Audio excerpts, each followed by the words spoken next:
बिस्मिल्लाहिर्रहमानिर्रहीम अस्सलाम वालेकुम नाजरीन। मैं आदिश राजी, ये है तुहाडा अपना चैनल पंजाबी पॉइंट। नाजरीन, अज मैं गल्लां तीन चार करनियां ने। पहली गल तो मैं करांगा जनाब, जदों इलैक्शन नज़दीक होंदे ना तो साडे सियासतदान जिहड़े ना वो बड़े सानू लारे लप्पे लांदे ने। कोई कहंदा जी असी 200 यूनिट फ्री देंगे, कोई कहंदा जी असी 300 यूनिट फ्री देंगे, कोई कहंदा जी असां तुहानू राशन फ्री देंगे, कोई गल करता है, कोई गल करता है, कोई कहंदा जी तालीम तुहानू फ्री देंगे, कोई कहंदा जी हैल्थ तुहानू फ्री यानी कि तुहाडा मैडिकल फ्री होएगा, इलाज तुहाडा फ्री होएगा। लेकिन जदों ये लोग इकतदार आ जाते हैं उस तो बाद जनाब ये साडे वाकिफ ही नहीं बनते।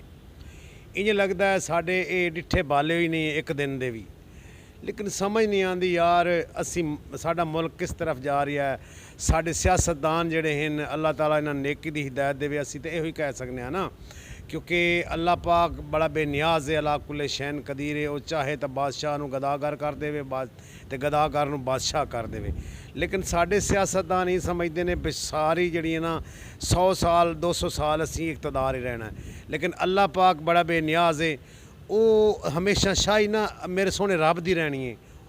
कोई सदा बहार किसी की शाही नहीं रहनी, सदा बहार मेरे मालिक अला कुल शैन कदीर की शाही होनी है। तो जनाब इलैक्शन तो पहले जनाब बिलावल भुट्टो जरदारी साहब तो साढ़े नून लीग के जोड़े लोग सन, इन्होंने सारे ने कहा जी, किसी ने कहा जी असी 200 यूनिट फ्री बत्ती देंगे, किसी ने कहा जी असी 300 यूनिट फ्री बत्ती देंगे।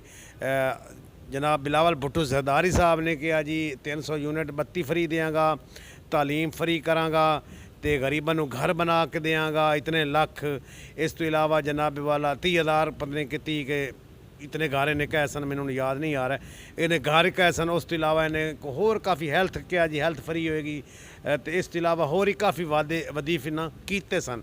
लेकिन मेरे ख्याल है हुण जदों इकतदार च आ रहे हैं वादे भुल गए बिल्कुल। वो किसी आख्या ही सारियां गल्लां भी भुल गए, जिदों दे जिदे ते गईयां बेड़ियां उदा ही गए मला। ये गल बन गई हुण साडे नाल जनाब वाला।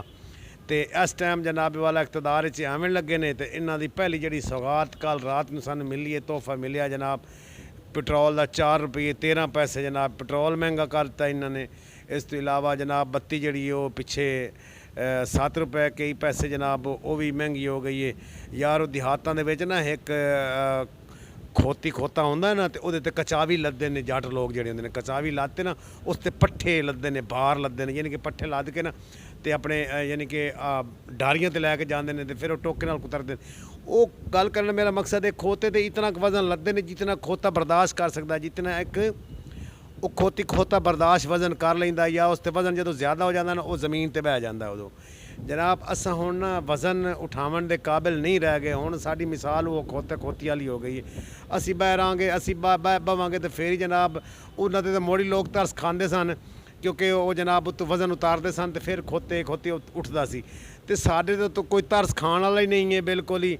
अगर साढ़े तो वज़न ज़्यादा हो गया तो सानू जनाब अगर असी बह जाने तो इन्ना जनाब सानू तलू सूए मारने ने उठा के जनाब फिर खड़ा कर देना है, क्योंकि असी जो दर्द होनी है फिर खड़ा होना है तो फिर नसना असी फिर इन्ना वज़न साढ़े ते लदना।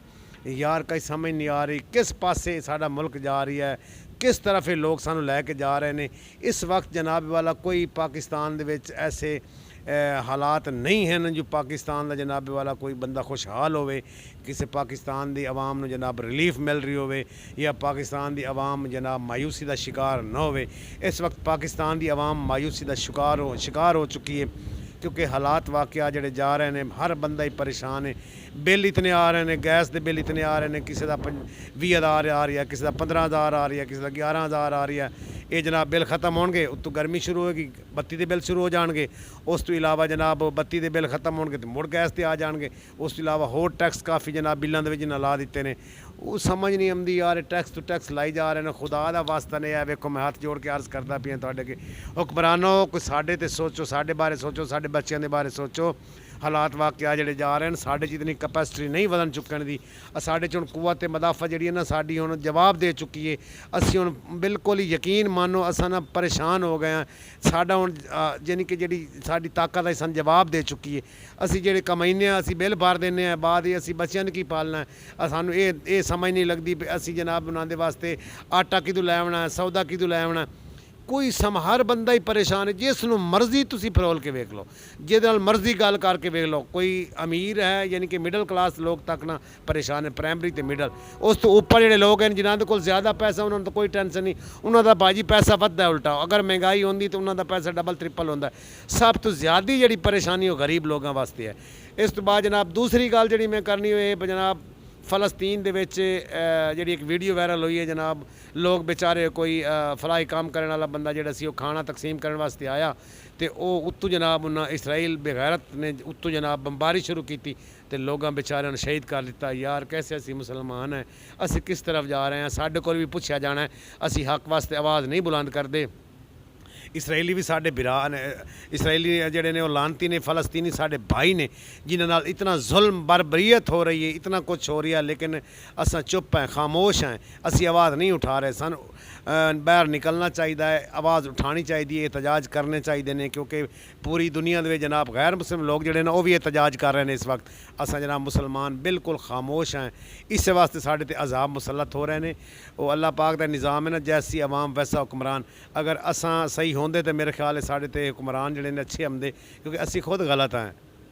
मैं गल मेरा तुहानू गुस्सा तो करोगे मेरी गल का, लेकिन मैं हकीकत कह रही, असी खुद गलत हैं, मैं भी गलत हाँ। असी अगर सही होंदे ना तो मेरे ख्याल है साढ़े तो कोई अच्छे हुक्मरान आंदे, लेकिन असी जितने तक अपने आप को नहीं ना संवारना, असी अपने आप को तब्दील नहीं करना, अपने आप को सही नहीं करना, उन्ने तक साढ़े ते हुक्मरान ही हो जाने ने। खुदा के खौफ तो डरना चाहिए जनाब। अपने मुसलमान भाइयों वास्ते आवाज़ बुलंद करनी चाहिए। जेड़े इस वक्त जनाब वाला फ़लस्तीन के बरबरीयत हो रही है ना, जुल्म तशद्दद हो रही है, वो मेरा ख्याल है पूरी दुनिया के फरोल के वेख लो, पूरी दुनिया तुसी घूम के वेख लो, किदे भी नहीं हो रहा। तो यार इस तरीके की किमें असी ज़िंदगी गुजार रहे हैं? असी मुसलमान बिल्कुल ही आपस इतना ना इतफाकी साढ़े जी ना इतफाकी सानू लैके बह गई।